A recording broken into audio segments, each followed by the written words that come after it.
Bana, mambo ni vipi?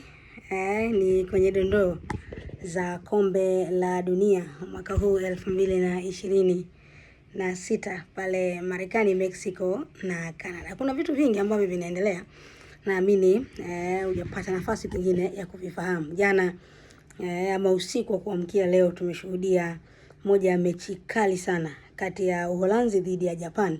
Ni miongoni mwa mechi nzuri sana ambazo watu wengi walizifurahia, ambazo zilizalisha mabao manne kwa maana ya sare ya magoli 2-2. Lakini miongoni mwa vitu vya kuvutia ni yale matukio ambayo yalikuwa yanajitokeza. Ukiachana na magoli yenyewe, kocha wa Japan amekuwa na vitu vingi sana vya kumzungumzia, lakini moja ya kitu cha kuvutia ambacho kina trend mpaka sasa ni namna ambavyo alikuwa anatumia ubao wake ule wa tactic au ubao wake wa mbinu kuonyesha mbinu, lakini pia kuwakumbusha wake kwamba pia muda nao unazidi kuyoma kiasi ambacho akafanikiwa kuondoka na alama moja. Japani hao wamekuwa na utaratibu mzuri sana wakahakikisha kwamba wanafanya usafi baada ya mchezo kumalizika, kuokota makopo na uchafu wote ambao unapatikana uwanjani. Hiyo imeenda mbali mpaka kwenye vyumba vya kubadilishia nguo. Wale staff wakienda kusafisha wanakuta chumba kisafi ama vitu vimepangiliwa vizuri. Ni miongoni mwa matukio ambayo yameendelea kuwa kivutio sana kwenye kombe la dunia kwa mwaka huu 2026. Japan wana mlinda mlango wao anaitwa Zion Suzuki. Zion Suzuki bwana amekuwa na trend ya mitandao ya kijamii kwa sababu ni nyota ambaye ana asili ya Ghana, kwa maana baba yake ni asili yake ni Ghana, lakini mama yake ndio Mjapani. Kwa hiyo Zion Suzuki ameichagua Japan badala ya kuichagua Ghana. Ndio mlinda mlango ambaye alishuhudiwa kwenye mchezo wa Uholanzi dhidi ya Japan. Ni miongoni mwa vitu ambavyo vimekuwa vya kusisimua kweli kweli. Lakini pia jana wawakilishi wawili ama usiku kwa mkia leo wawakilishi wawili walishuka dimbani, Ivory Coast pamoja na Tunisia. Na Tunisia bwana amelinyongonyeza bara la Afrika kwa kuchezea kichapo cha mabao matano. Mabao matano ni mengi. 5-1 dhidi ya Sweden ambayo imeongozwa na Victor Gyökeres pamoja na Alexander Isak. Lakini kitu cha kusisimua ni kwamba nyota wa timu hiyo ambaye amefunga magoli 2 kati ya 5 ambao amefunga wameifunga Tunisia, yule Yasin Ayari. Baba yake ni raia wa Tunisia ama ana asili ya Tunisia, na mama yake ana asili ya Morocco. Hivyo alikuwa eligible ama anaruhusiwa kuiwakilisha aidha Morocco ama Tunisia, na baba yake akamwambia hapana, sio Tunisia wala sio Morocco, ni Sweden.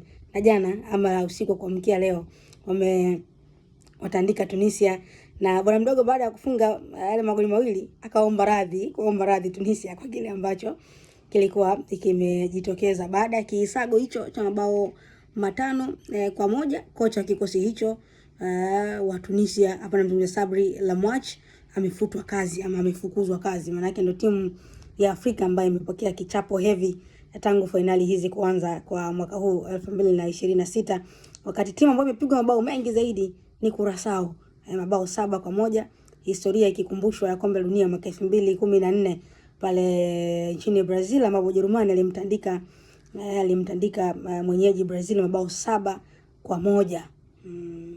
Kumbukumbu imerudiwa kwenye finali hizi za kombe la dunia. Wakati huo Curaçao ikiwa ni miongoni mwa taifa lenye watu wachache sana kwenye finali hizi. Watu 100,000 wazidi 165. Yaani ndio idadi ya taifa zima la Curaçao. Kwa hiyo unaweza kuona ni kama vile walikuwa dominate kwenye kila eneo. Wamedominate uwanjani na wakaenda pia kwa dominate nje ya uwanja kwa idadi ya mashabiki.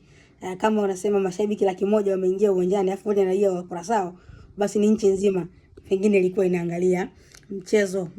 Taarifa nyingine ni joto kali inaendelea kuwatesa mataifa mbalimbali ambayo yanashiriki kwenye finali hizi. Hispania wamelazimika kufanya mazoezi wakitumia mbinu maalum ya kuzuia joto kwa kuvalia vifaa ambavyo vinaweza kubeba barafu ndani yake kwa ajili ya kuhakikisha kwamba mambo yanakuwa mazuri kwenye viwanja vyao vya mazoezi. Lakini ni moja ya mbinu ambayo imevutia walio wengi kweli kweli. Wakati huo timu ya Iran imeendelea kupitia changamoto nyingi sana za masuala ya nje ya uwanja. Irani wamejikuta kwenye mazingira magumu ya kutokea nchi nyingine kwenda kucheza mechi nchi nyingine. Iran walipanga kucheza mechi yao Marekani, kwa hiyo wao wamefikia Mexico katika eneo lile la Tijuana, unaambiwa karibu na msitu mkali kweli kweli Arizona na mazingira mengine magumu, wamekutana nayo joto kali, lazimika kufanya mazoezi wakiwa wameachia juu wazi, kwa maana kucheza vifua wazi. Hiyo pia imewatokea hata umetokea pia hata Norway, wamelazimika kufanya mazoezi wakati mwingine bila kuvaa nguo za juu. Lakini yote kwa yote ni kwamba Iran anafanya mazoezi nchi nyingine, anacheza mechi nchi nyingine, na kwa chini ya ulinzi mkali. Akitoka tu uwanjani moja kwa moja anaeskortiwa mpaka uwanja wa ndege na kurudi katika nchi ya Mexico. Mambo anakwenda namna hiyo. Je, kwenye kombe la dunia kipi ambacho kiendelea kukuvutia zaidi? Timu ya Afrika moja imeshashinda, ambayo ni Ivory Coast jana dhidi ya Ecuador.